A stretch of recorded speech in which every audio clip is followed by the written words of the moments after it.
with him losing a retirement match the night before. Nash was the latest top name to be written off WCW television for the foreseeable future, joining the list of Goldberg, Sting and Booker as the group targeted to return together on the same night for the first show under the new regime, either in the final scheduled show on March 26 to April 2 or the planned relaunched pay-per-view of the new WCW brand on the 6th of May. With Nitro opening with a funeral to Nash's career to set up the card for tonight, with Ric Flair cutting the eulogy promo, sarcastically paying tribute to Nash as one of the 3 original founding fathers of the NWO before running him down, saying that his career had to tragically come to an end going against his Elite 7 group, followed by Scott Steiner showing the full list of his victims over the past few months in the top babyface group scheduled to make their comeback together in the next several weeks in Goldberg, Sting, Booker, Seed and Nash, with Dallas Page being the only one left to set up Steiner vs. Page in the Greed pay-per-view main event as the place he takes out the final member of the top babyface roster on the way to the relaunch of the company,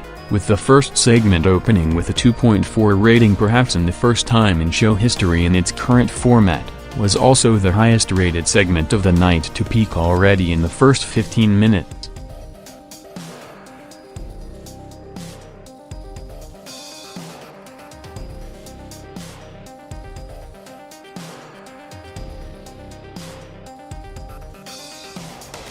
With Eric Bischoff continuing to plan for the start of his new regime under Fusion Media despite the delay in the sale of the company from Time Warner, with several key people in WCW and Fusion now questioning the early public announcement of the sale done in a press conference over a month ago on January 11 before finalizing the paperwork and behind-the-scenes details. The latest plan would see Scott Steiner and Flair's group taking out Page at the Greed pay-per-view on March 18 to set up the big angle for the relaunch that would lead to Eric returning alongside Goldberg, Sting, Booker, Nash and possibly Hall and Hogan to go against Flair's crew as the first big program of the new WCW brand, combined with a big marketing campaign that would see the company's home base changing from Atlanta to Las Vegas in the next several months. With the current obstacles with the plan being Time Warner pushing for Nitro and Thunder to stay on the air due to TV advertisement already being sold, with Nitro, which outside of the main Steiner and Flair angle has everything else on hold until the sale of the company,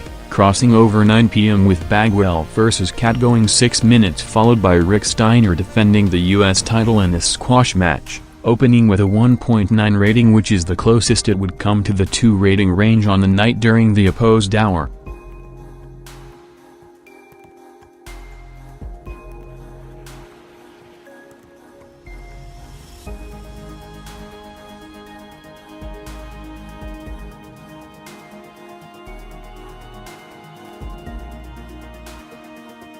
With both being laid out by Angle and Benoit to close SmackDown last Thursday, Raw went on the air with the WWF advertising a Dream Team tag match for the main event, with Rock and Austin teaming up against Angle and Benoit 6 days from the No Way Out pay-per-view, opening the first quarter with a 3-way match of Undertaker, Devon and Christian in the build to their 3-team match on Sunday, going 4 minutes with Taker going over, as Raw, which in the last few months saw its opening audience significantly down from the overall average rating of the show, went further down on the night to kick off Raw with a 3.6 rating, its lowest opening rating in years.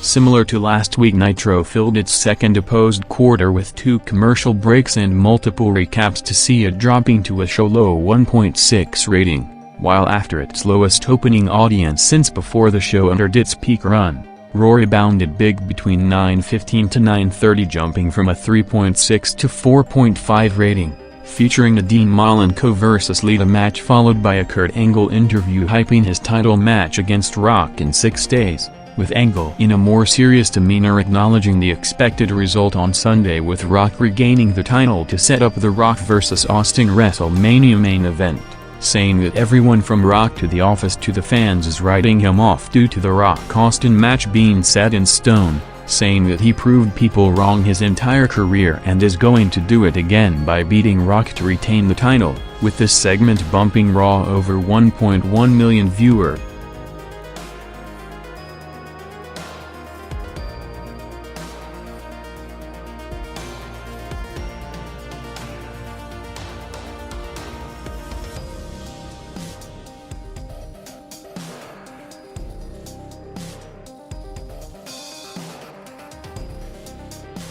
Nitro picked up slightly to a 1.7 rating in the third quarter, featuring a Storm vs. Morris match going 6 minutes, followed by Jeff Jarrett coming out in a Dusty Rhodes impersonation, building up his program with Dustin and with Dusty himself after making his WCW TV return a few weeks back and popping a big rating with the highest opposed Nitro quarter in months, expected to play a role on the way to the match. While at the same time Raw jumped over 500,000 viewers to a first-hour high 4.8 rating for a quarter, mostly featuring Eddie Guerrero vs X-Pac going 5 minutes with Chris Jericho as special referee, ending up with a 4-way brawl with just incredible running and followed by Chris Benoit laying out Jericho to set up another strong match for the loaded No Way Out card with a Benoit, Eddie, Jericho and X-Pac 4-way for the IC title.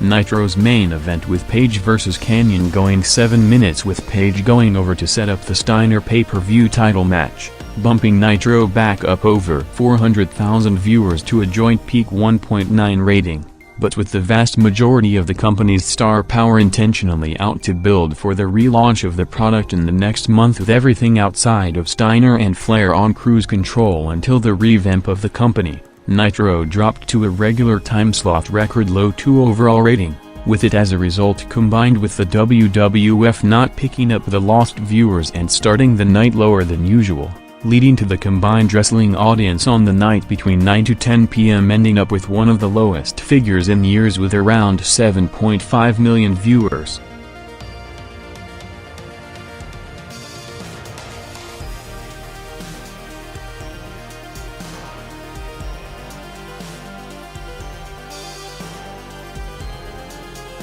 Next on Raw was a unique quarter, with the majority of it taking place backstage, with Edge and Christian setting up Taker and Kane and the Dudleys against each other, with Edge and Christian calling out the Dudleys for a parking lot fight before sending a production crew member to tell Taker that the Dudleys broke his motorcycle, ending up with a Taker vs Bubba and Devon parking lot brawl to end with Edge and Christian laying out Kane in the final angle to build the 3-team tables match at No Way Out, with Raw, which at the start of the show promoted a Triple H and Stephanie against Trigal and Trish tag match, switched mid-show with the crossover segment, instead seeing Stephanie coming out just before the top of the hour to call out Trish to the ring, bringing out Steve Austin to give her a stunner, followed by Hunter running to the ring to take the intensity of the no physicality stipulation between them to the next level 6 days to the match, bumping Raw over 1 million viewers to a 5.3 rating in the first unopposed quarter, which also featured a Rikishi and Haku vs Hardy's tag match going 4 minutes.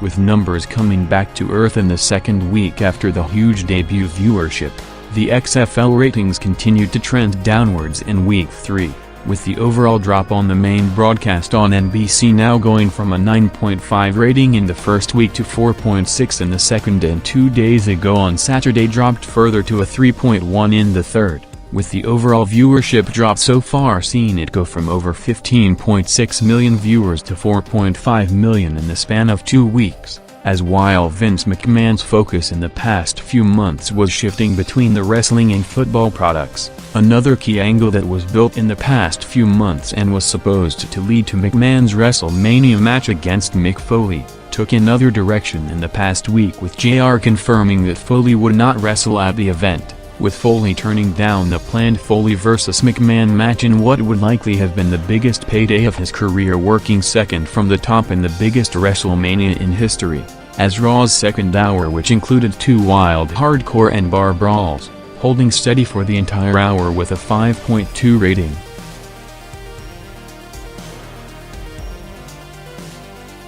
With the pay-per-view title rematch subtly built in the past 5 months since main eventing the No Mercy pay-per-view in October, Rock cut the final selling promo for the title match against Kurt Angle on Sunday, guaranteeing a title win to further cement him going into WrestleMania 17 as WWF Champion for the expected Austin match, responding to Angle's earlier interview counting the hours and seconds to Sunday night, with the main event entrances for the hyped tag match taking place at 10:53 p.m. to cross over the 8-minute overrun.